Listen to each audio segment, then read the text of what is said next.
वीर सावरकर की जयंती के उपलक्ष्य में भारतीय जनता युवा मोर्चा की ओर से हस्ताक्षर अभियान चलाया गया। दरअसल प्रदेश सरकार ने स्कूली किताबों के पुनरीक्षण के लिए एक कमेटी बनाई है।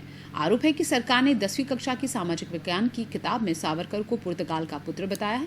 इसको लेकर भाजपा ने सरकार को घेरा है। युवा मोर्चा की ओर से चलाए गए इस अभियान में राज्यसभा सांसद नारायण पंचारिया, भाजपा शहर जिलाध्यक्ष जगत नारायण जोशी, युवा मोर्चा शहर जिलाध्यक्ष महेंद्र तंवर सहित अनेक नेता और कार्यकर्ता शामिल हुए।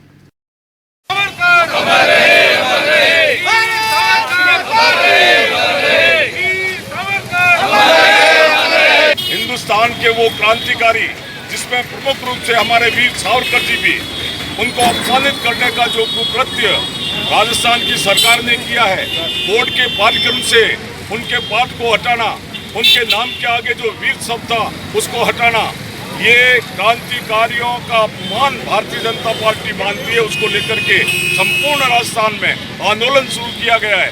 फ्रांस के तट पर पहुंचे, पुनः अरेस्ट किया, मुकदमा चला और दो बार जिस व्यक्ति को दो बार, एक बार नहीं 2 बार, जिनको आजीवन कारावास हुआ, काले पानी की सजा जिनको दी गई और सेलुलर जेल के अंदर ले जाके बंद कर दिया गया, जिस प्रकार की कठिन और उनको यातना दी, उन सब को लेकर के भारतीय जनता पार्टी के पाठ्यक्रम में भारतीय जनता पार्टी ने जोड़ा था, कांग्रेस ने, और बच्चों को ये शिक्षा न मिल जाए इस मानसिकता से वो पाठ्यक्रम में हटाया है। वीर सावरकर जी की जयंती पर आज हम सभी उसका घोर विरोध करते हैं। आने वाले समय में कांग्रेस संपूर्ण भारतवर्ष में, ऐसे तो कांग्रेस का सफाया हो चुका है, राजस्थान की धरती पर कांग्रेस संपूर्णतया समाप्त हो चुकी है।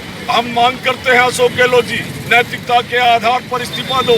आप जिस प्रकार से क्रांतिकारियों का अपमान कर रहे हो, जनता बख्शेगी नहीं। श्रद्धांजलि का और हस्ताक्षर अभियान का ये कार्यक्रम रखा गया। हस्ताक्षर अभियान इसलिए कि हमने लोगों से समर्थन मांगा है कि कांग्रेस की राजस्थान की सरकार ने जिस तरह हमारे स्वतंत्र सेनानी और जिस तरह जिन लोगों ने मुगलों से लड़ाई लड़ी, अंग्रेजों से लड़ाई लड़ी, ऐसे स्वतंत्र सेनानियों को अपमानित करने का एक चलन शुरू कर दिया है। चाहे महाराणा प्रताप हो, चाहे महाराष्ट्र में पहले शिवाजी का करते थे और यहाँ वीर सावरकर जी का, उनके पाठ्यक्रम में से जिस तरह वीर शब्द हटाया गया, जिस तरह वीर सावरकर जी ने इस देश की लड़ाई लड़ी, जिस तरह अंग्रेजों से लोहा लिया, अंडोबा निकोबार जेल में कोल्लू की तरह 12 साल तक वो कोल्लू के बेल बने रहे थे। सुबह से शाम कोल्लू की बेल तरह वो चलाते थे। जिन्होंने समुद्र में छलांग लगा के समुद्र को पार किया था, उनको 2 बार आजीवन कारावास की सजा हुई थी। और ऐसे अनन्य कई बिंदु है वीर सावरकर जी जीवनी को लेके, इनको पढ़ते हैं तो रूह कांप उठता है, रूह के खड़े हो जाते हैं। लेकिन कांग्रेस ये नहीं समझती, उसका पतन पूरा देश से पतन शुरू हो गया। इस पतन का कारण ये है उनकी तुष्टीकरण की राजनीति, स्वतंत्र सेनानियों को बदनाम करना, उन्हें अपमानित करना। देश की जनता जाग चुकी है। 185 विधानसभा में, इस बार की लोकसभा में अगर निकाले हम एवरेज, 185 विधानसभा में कांग्रेस की पराजय हुई है और 25 की 25 लोकसभा सीटें हम जीते हैं। पूरे हिंदुस्तान की उनमें पराजय हुई है। अभी भी कांग्रेस समझ जाए, अगर आग खोल ले, अब अपमान करना बंद कर दे स्वतंत्र सेनानियों के, राष्ट्र के गरीब को गणेश मान की सेवा करना शुरू कर दे।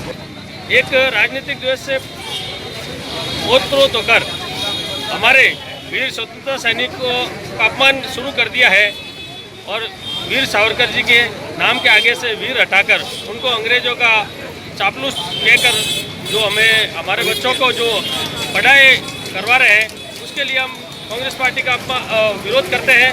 और हम चाहते हैं कि कांग्रेस पार्टी और मुख्यमंत्री जी संशोधन करें पाठ्य पुस्तकों में और वीर सावरकर जी के नाम के आगे पुनः वीर लगाए, ये हमारी मांग है।